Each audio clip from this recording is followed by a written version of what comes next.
Good morning, grade 4. Our today's grammar lesson is the verb tenses. Of course, all of you now know the verb. Know you can pick the verb, you can pick the action from the sentence. Because as we said before, each sentence should have a subject and predicate. The subject is the name, and the predicate is the action. And of course, all of you can pick the verb from the sentence, which is the action. Our today's lesson is the verb tenses, means the time of the verb. Some actions are happening now, and some actions happened and finished, and some actions will happen. If the verb, if you're doing the action now, that means that the verb in the present, which means now. If the action happened and finished, that means that the verb is in the past.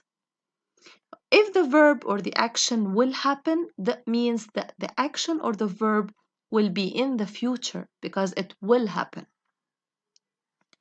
Let's see an example here for the present tense, which means that the action is happening now in the present time. See here, grade 4.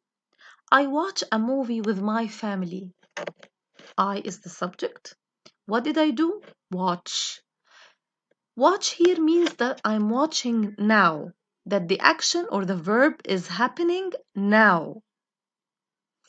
What about if I want to say that I watched the movie yesterday or last week? The action happened and finished.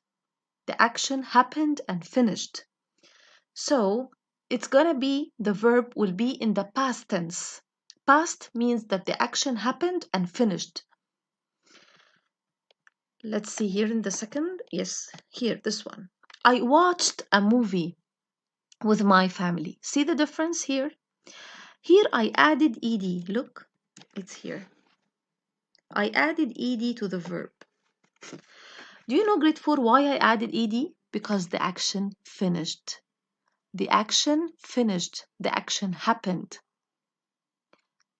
Happened yesterday, happened the day before, happened last week. That means that the action happened and finished. Right? What about if I want to say that, for example, on Friday, I'll watch a movie with my family. Is the action is happening now? No. Does it or did it happen? No, not yet. The action will happen. It will happen on Friday. So that means that the action will happen on Friday. So look here, grade 4. I will watch a movie with my family.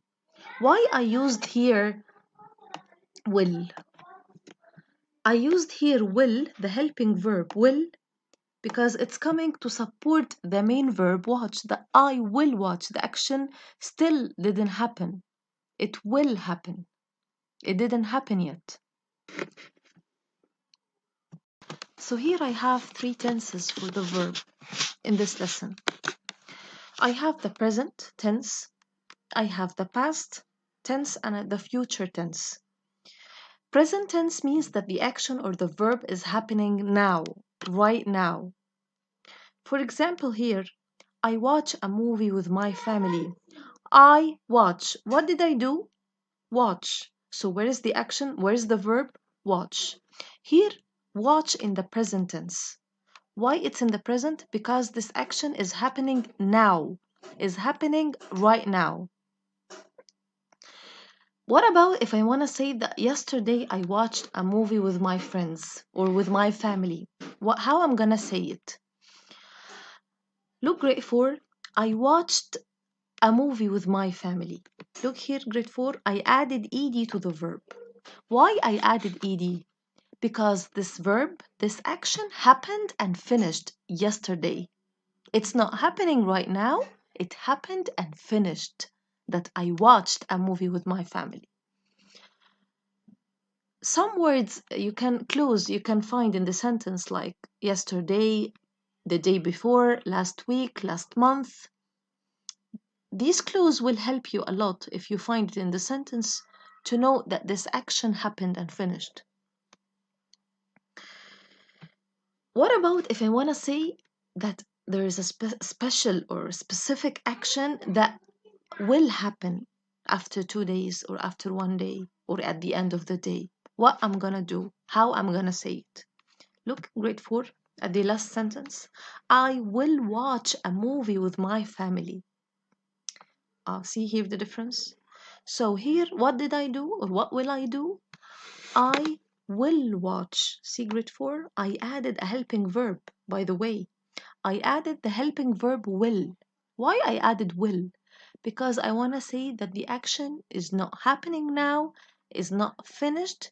The action still will happen. It will happen. So I will watch a movie with my family. For example, on Friday, I will watch a movie with my family. Why I added the helping verb will? Because the action will happen. It's not happening now. It's not finished. It will happen in the future. All right. I want you to try to solve this grade 4. Actually, I wrote for you. Here is written. Write the verb given in parentheses in the past tense. Here you have the verb is written between brackets, and I want you to change it. Here he wanted in the past tense. That means that, as I said, if it's in the past, what you will do grade 4? You will add what? Yes, if it's in the past, you will add ed. So if it's in the past grade 4 and you want it in the past tense, that means that you have to add ed at the end of the verb. But take care from something.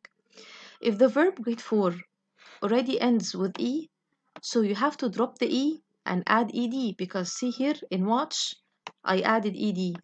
What about if you have the verb ends with e? So you have to drop this e and add ed. Don't write double e. Don't ever never write double e.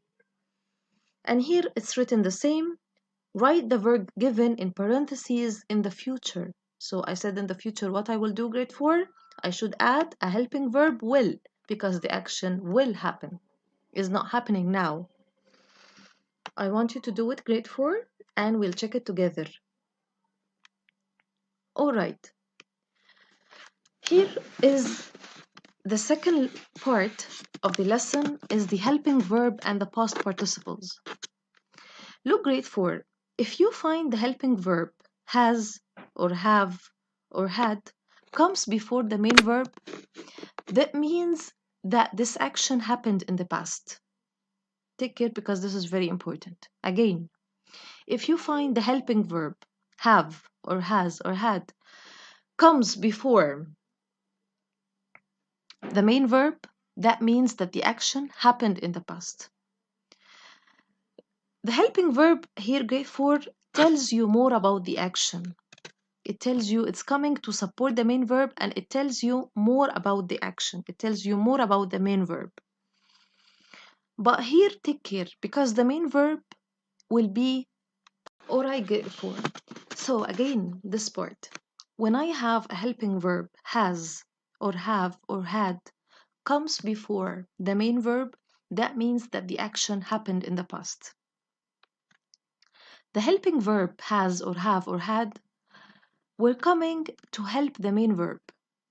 They are coming to help the main verb. To tells you more about the action. But put it in your mind that this action happened in the past. Once you find has or have or had, this means that the action happened in the past. And these helping verb are coming to support and help the main verb. And they're telling you more about the action. What about the main verb itself, grade 4? The name of the main verb in this case is called past participle. The name of the main verb that comes after has or have or had is called past participle. Let's see an example to make it clear.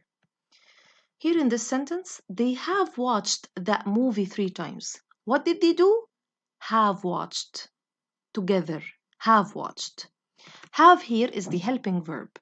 So again, when you find the helping verb have and you before the main verb, that means that this action happened in the past. That means that this action happened in the past. And The main verb here, which is watched, because I have the helping verb, have, and the main verb is watched. So the main verb watched here is called past participle. The main verb here is called past participle because it's coming after the helping verb have. And again, this action happened in the past. Let's see the other one. She has liked the movie as well. Again, what did she do? Has liked. What is the helping verb Grade.4? Has. Has here is coming to support the main verb. And what is the main verb? Liked. What is the name of the main verb here, Grade.4? Past participle. Why it's past participle? Because it comes after the helping verb has. And when I have here the helping verb has, or have, or had, when they come before the main verb, that means that the action happened in the past. That means that the action happened in the past. And the name of the main verb here is called past participle. And the name of the main verb here as well is called past participle. And the action happened in the past. That's why we added here ed to the main verb. They have watched because the action happened in the past. She has liked. See, I added ed to the verb because it happened in the past. Here, Grade.4, you will do the same. Here already the helping verb is written. So what you're gonna do, you're gonna change the main verb, which is the past participle. You're gonna change it. How you're gonna change it? As I said, because this action happened in the past, so you will add ed. You will add ed. So, for example, the first one, Jane's aunt has performed stunts for movies. The second one, she has, what I will gonna do for the main verb, I'll add ed. She has worked on a movie about spies. So you will do the same you will do the same Grade.4, and I'll check your answers together. All right. Here, this is very simple and easy. I'm not gonna give you something new, just a small note, put it in your mind, and it's very important for you while you write a story or when you write an essay or paragraph or whatever, something in your life. So you have to stick to the verb that you are using. For example, if you're writing a story and you want to write a story happened before, a story that happened you watched, or an action happened to you, something happened to you in your life. If you're gonna write, if you want to write something that happened, finished, something that happened, and you want only to narrate it or you want to say it, you have to use the past tense. And if you started with the past tense, you have to stick to the verb. Like, for example, here, I watched. See, we discussed. Like here, past tense, I watched a movie with a friend